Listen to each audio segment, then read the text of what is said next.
Hi welcome to my YouTube channel. ಬನ್ನಿ ಇವತ್ತು mutton biryani ಹೇಗೆ ಮಾಡೋದು ನೋಡ್ಕೊಂಡು ಬರೋಣ.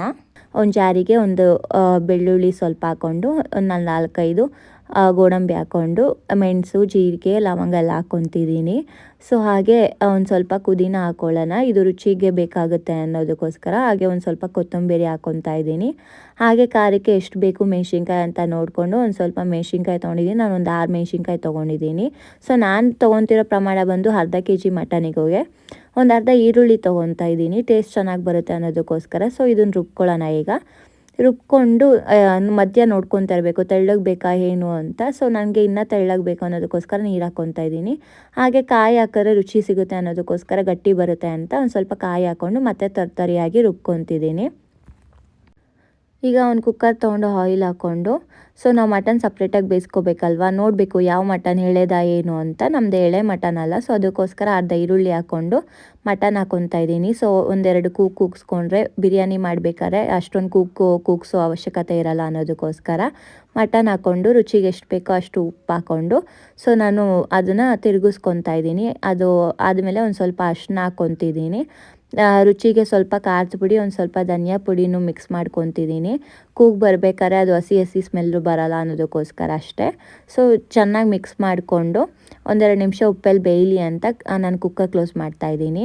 ಸೊ ನೋಡಿ ನೀವೇ ಎಷ್ಟು ಚೆನ್ನಾಗಿ ನೀರು ಬಿಟ್ಟಿದೆ, ಉಪ್ಪಿನ ನೀರು. ಸೊ ಇದು ಇವಾಗ ಚೆನ್ನಾಗಿದೆ. ಈಗ ನಾವು ಒಂದು ಸ್ವಲ್ಪ ನೀರು ಆ್ಯಡ್ ಮಾಡ್ಕೊಳ್ಳೋಣ. ಒಂದು ಸ್ವಲ್ಪ ನೀರು ಆ್ಯಡ್ ಮಾಡಿಕೊಂಡು ಒಂದೆರಡು ವಿಸಿಲ್ಗೆ ಹೋಗೋದಕ್ಕೋಸ್ಕರ ವೆಯ್ಟ್ ಮಾಡೋಣ.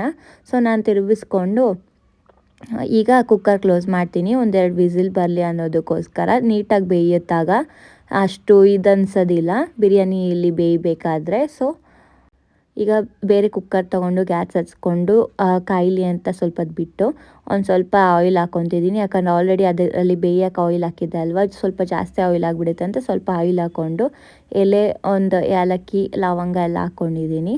ಸೊ ಟೇಸ್ಟಿಗೋಸ್ಕರ ಅಷ್ಟೇ, ಬೇರೆ ಏನಿಲ್ಲ. ಅದೊಂದು ಸ್ವಲ್ಪ ಬೇಯಕ್ಕೆ ಬಿಟ್ಟು ಒಂದು ಸ್ವಲ್ಪ ಈರುಳ್ಳಿ, ನಾನು ಎಕ್ಸ್ಟ್ರಾ ಮೆಣಸಿನ್ಕಾಯಿ ಕೂಡ ತೊಗೊತೀವಿ, ಯಾಕಂದರೆ ನಮ್ಮ ಮನೇಲಿ ತುಂಬ ಖಾರ ತಿನ್ನೋದಕ್ಕೋಸ್ಕರ. ನೀವು ನೋಡಿ ಎಷ್ಟು ಖಾರ ಬೇಕಾಗುತ್ತೆ ಅನ್ನೋದು ತೊಗೊಳ್ಳಿ.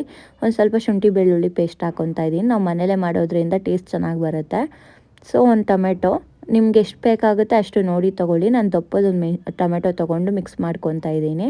ಸೊ ಇದನ್ನು ಫುಲ್ ಬಾಡಿಸ್ಕೊಂಡು ಅದು ಸಾಫ್ಟ್ ಆಗೋವರೆಗೂ ಬೇಯಿಸ್ಕೊಂಡು, ಈಗ ಸಪ್ರೇಟಾಗಿ ಮಟನ್ನಿಂದ ಬೇಯಿಸಿ ಇಟ್ಟಿದ್ವಲ್ಲ ಅದನ್ನು ಹಾಕ್ಕೊತಾ ಇದ್ದೀನಿ ನಾನು. ಹಾಕಿ ಎರಡನ್ನೂ ಮಿಕ್ಸ್ ಮಾಡಿಕೊಂಡು ಇದಕ್ಕೆ ಸ್ವಲ್ಪ ಉಪ್ಪು ಹಾಕ್ಕೊತಾ ಇದ್ದೀನಿ. ಸೊ ರುಚಿಗೆ ಎಷ್ಟು ಬೇಕಾಗುತ್ತೆ ನೋಡಿ ಹಾಕ್ಕೋಬೇಕಾಗತ್ತೆ.